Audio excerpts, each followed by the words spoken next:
city youth standing by. The stunts that you see in movies and TV are all about realistically and convincingly performing tricks that in real life would be very risky and sometimes dangerous. The stunts that these drivers perform at the Hollywood Stunt Driver 2 show would cause chaos on our roads. Can you imagine? There's chases, jumps, and all this drifting. That's a bit different to my normal drive to work. So I prefer the traditional approach to driving. You know, sticking to the speed limit, no jumping over bridges, and hardly any drifting if I can avoid it. But I want to know how the drivers can make the cars do this. So I've tracked down some stunt drivers here at Movie World. Let's go meet Warren. I'm here with Warren, who's a racing and stunt car driver. Warren, you've got a pretty cool job. Tell me about it. Yeah, look, we get to have a lot of fun here in the Hollywood Stunt Driver show. We do 2 to 3 shows a day. We do some drifting and get to do some really cool stunts. And after the show, we're actually going to take you for a ride. Oh my goodness. I'm really excited. I'm super excited. A little bit scared though. How are these cars that you're using different to a normal car? There's a lot of mechanical sort of changes that we make, obviously sort of based around what we're trying to do in the show, and obviously safety and everything like that. So we've got a roll cage in the car, we've got a harness. How important is the timing when you're performing these stunts? Timing is critical in what we do out here, because with both cars, when they're drifting side by side, literally inches apart at any one point in time, obviously you've got to be really on your marks in terms of your visual markers and obviously reacting to what the other car's doing out here. So have you got special tyres on these cars? They're a standard federal road tyre, but we go through plenty of tyres. We usually go, it's about a set of rear tyres every 2 days. Wow, every 2 days? We get very good at changing wheels and tyres here. So what's drifting? Well, drifting is essentially where you're basically sliding the car. So it can be done by either initiating with the handbrake in the car, or for what we do mostly in the show, it's by using the acceleration to break the rear of the car loose. So you'll see a lot of smoke coming off the rear tyres, which is why we go through so many sets of tyres here. So this sounds like something we definitely shouldn't be trying outside of this environment. Definitely something that you shouldn't be doing outside, out on the public roads. So what sort of training do your drivers do before they're allowed to complete these stunts? Well, we've got a designated training car that we actually use with our guys. So we do all the training here actually on the set between shows, and we go through lots of different drills about sort of drifting and sliding. It sounds like you've got so much going on in the car. Is it a really physical job? Look, it's probably more mental than it is actually physical, because your concentration level needs to be so sharp, because you don't want to be making a mistake. With 1,500 people in the grandstand watching, you don't want to be making mistakes in the show. So you've got to make sure you get your clipping points and you get the marks and be able to sort of control those drifts out there during the show without obviously making contact with the other car or any other part of the venue. So it's probably more mental than it really is physical. So I'm about to get in the car with you. What are we going to do? So what we're about to do is you're going to be in the passenger seat and we're going to come out and do some drifting. So like when we come down here, it'll be nice big long slides down into the corner, hard on the accelerator coming out, lots of smoke. Not too hard? Not too hard, but you'll certainly enjoy it. It's now all about getting our drift on, chasing down here, handbrake on the way in. It's all about throttle and brake control now.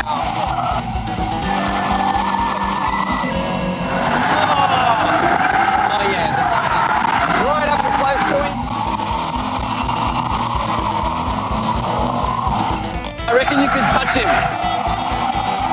No wonder you go through so many tyres. Yeah. I mean, there's so much smoke. But you can see the whole time, it's all about sort of feeling what the car's doing and responding and reacting to not only what my car's doing, but also to what he's doing in his car.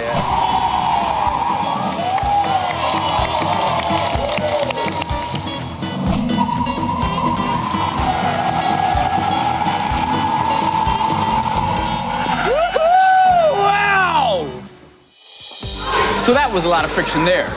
Stunt drivers use the friction between the car tires and the road to slow down and stop their cars when they're doing stunts. But their braking and drifting creates a huge amount of friction, which quickly wears down their tires. That's why they need to be replaced every 2 days, or else it's dangerous to drive.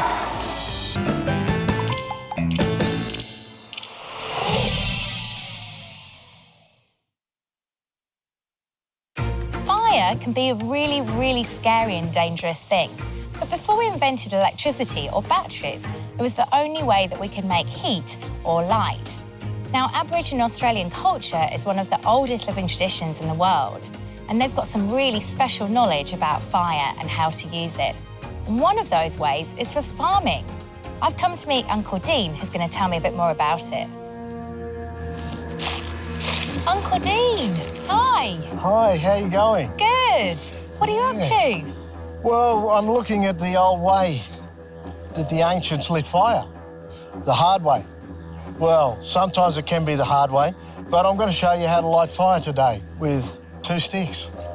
But before we do that, it's really important that you know that Dean is a trained professional and he's allowed to light a fire. I'm not and you're not. You should never play with fire. We'll show you how the old people did it. It's a little bit of hard work, but it's also understanding the energy and what you're trying to do. I've set my base up so that I can start to work away and work with the materials I've got to bring that fire to life. So what I've got on the bottom is a piece of stringy bark off the tree, so basically the skin off the tree. Then I've got paper bark, which is off the paper bark tree. Then I've got the outer bark of the stringy bark, which is real fibrous. So we'll use them fibres to catch the little orange amber that comes out of the friction, the speed, and the pressure that I'm going to put into these materials. It's not just about rubbing 2 sticks. There's a science to what you're doing. Now, I think we got him, sister. Okay. We'll just have a look.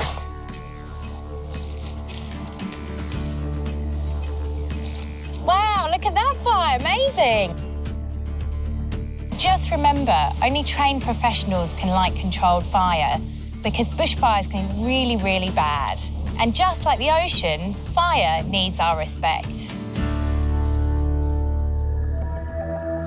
So fire's really important in the Aboriginal culture, isn't it? What was it used for? So it was very important when the old people were camped, they would use it to cook their meals. They would use it to make their tools and their weapons, make their medicine, but also to keep warm. And what about farming? How was fire used for farming? It was used to keep country clean and breathing and living. So what do you actually mean by cleaning? I mean, you don't mean using a broom and a dustpan and brush, do you? A lot of the species in Australia respond well to fire. So they might have little babies in the ground that can't come up out of the ground until a fire's been through that area. But then again, on the other hand, and the old people worked the science out, if the fire was too intense, it could kill those little plants in those sensitive areas. So they worked out what time to burn so they wouldn't lose anything from their environment. And it was more about bringing back life, bring back the next generation of plants, the medicines, the foods, but also keeping it clean and clear so you could see what you were doing and what was about. To get really good crops, we need to keep that area clear.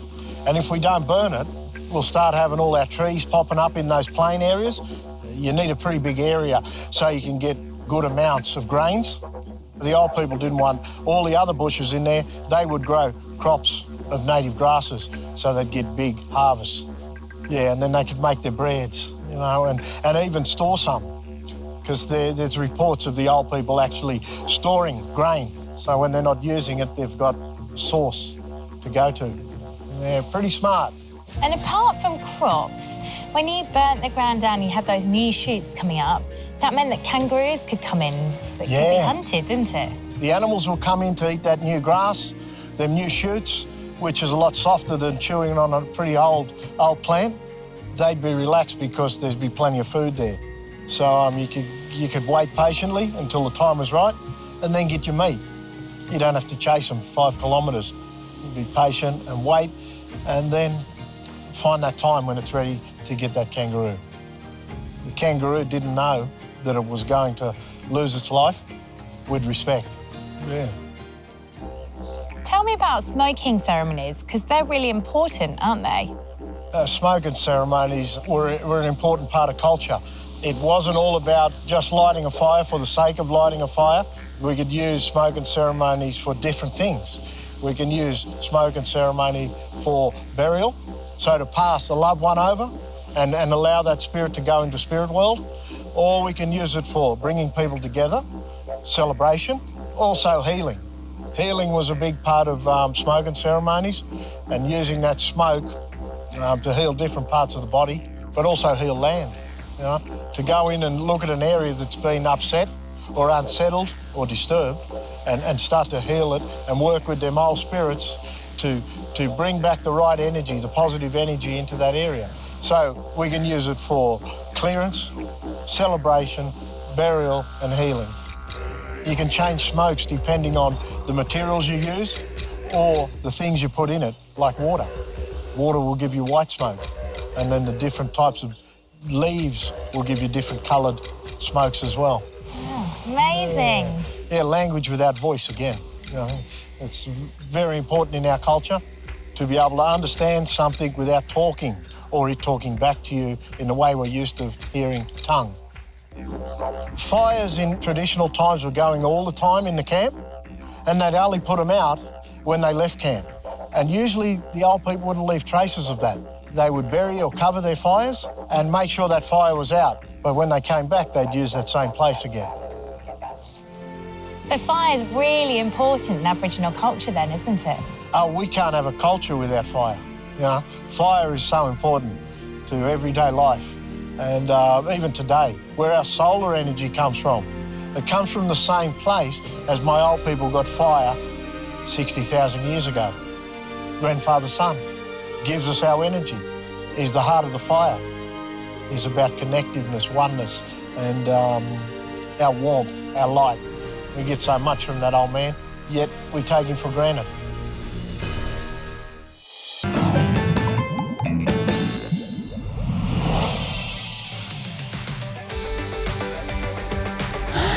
If you wore your skates to the park, you wouldn't glide along the grass, would you? But why is that?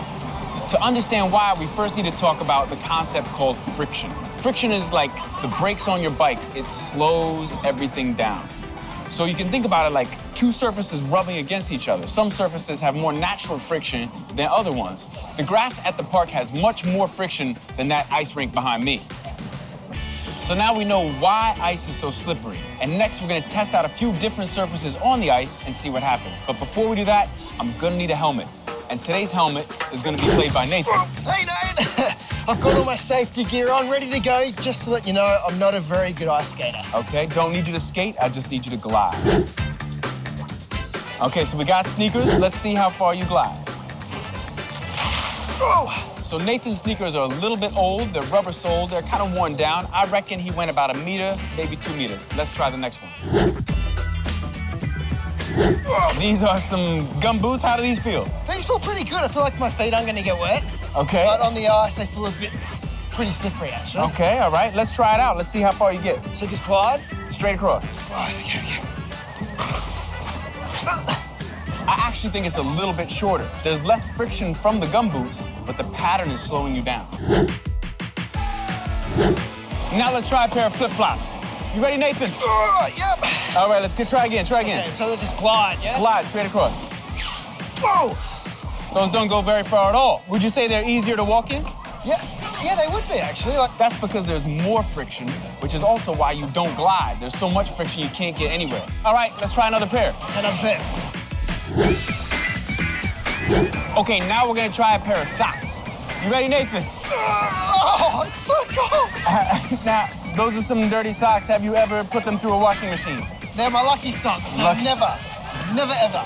Disgusting. Wash All them right, with the lap. let's give them a try. Okay, yeah. Oh, it's so cold in the ice. Okay, here we go. Oh, yeah? We got a little further this time. I think it's because my feet are frozen. Should I give it another go? Give it one more, give it one more. So as he keeps sliding, his feet get wetter and wetter on the socks, and it helps him slide, especially on this water patch right here. I think that's the furthest you've gone yet. Let's get one more pair of shoes. Okay, last pair is a pair of hiking boots. I didn't really glide then, Didn't really go anywhere. Let's try again. Just like the gum boots, they're designed to stop you as soon as too much stuff comes up underneath in the boots themselves. We got tracking in there. So just like the gum boots, they'll slow you down, increasing the friction. All right, the last surface we have is some sandpaper. Now there's a lot of friction on this one, especially a rough grade sandpaper, because it's used to get the edges off wood. So a lot of friction there. If we put it on the ice, I don't think it's gonna glide at all because the coefficient of friction is so high. Let's try it out. Doesn't go anywhere at all. That's because the friction is so high like we talked about. But let's go talk to an expert. I'm here with Rod, who is an ice technician. Rod actually built this park behind us. How did you do it? Well, we start off by building a completely level floor, and then we put about 10 kilometres of aluminium pipe down. We fill that up with glycol mixed with water. The glycol stops the water from freezing. Then we chill that down to minus 12 degrees. We put ordinary water on the top of it, and that freezes at 0, and that creates our ice rink. Can you let us know why ice skates will work the best? The way ice skates work is that your weight creates pressure on the ice. And while you can't see it, that develops a thin film of water which enables the metal blade to slide across the surface of the ice. And that enables you to glide across the surface of the ice. Awesome, thanks, Rod. I'm gonna go try it out. Great.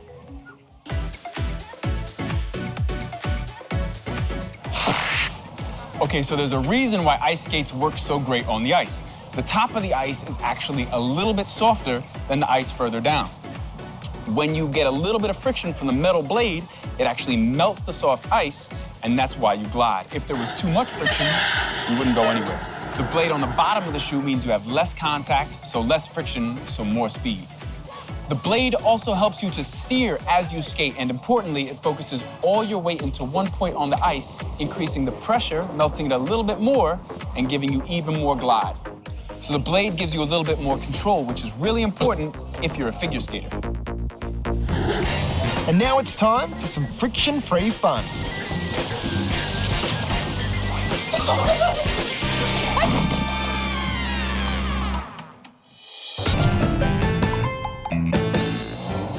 Roll up, look at these amazing books. They look ordinary, they feel like a normal book, and I can lift them easily like this.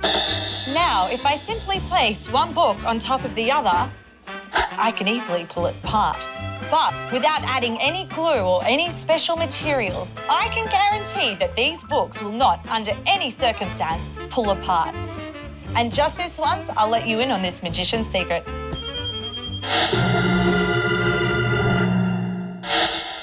To carry out this magical trick at home, all you need is 2 large books. And place them on a table, facing each other. Open them up and place one cover inside the other. And then we're going to start flipping a piece of paper down from one book and match it with the other. And continue this until it's all done.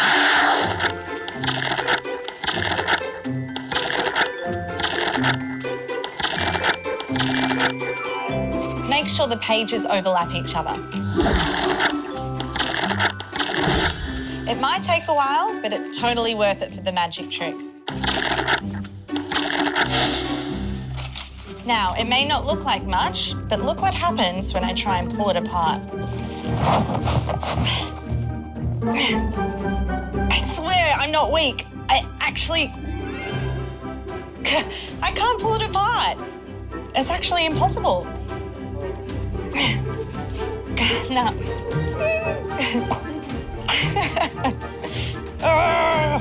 Don't believe me? Let's try and get some volunteers. You can't. You can't do it. Could I get you guys to a tug of war up?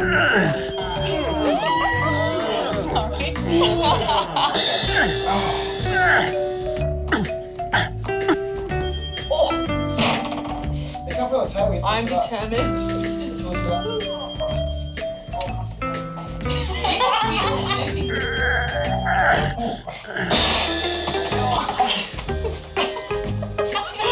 Switching your hand, I'm sorry.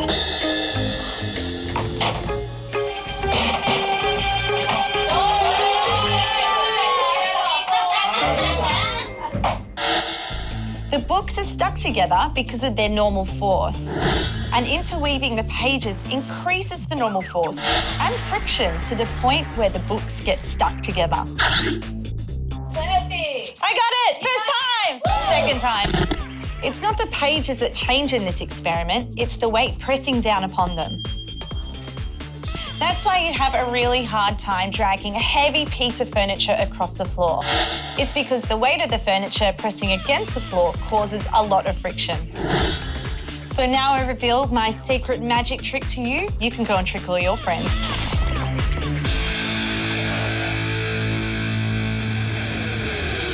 So that's friction, the resistance of one object moving against another. let's check out what's happening next time on Get Clever.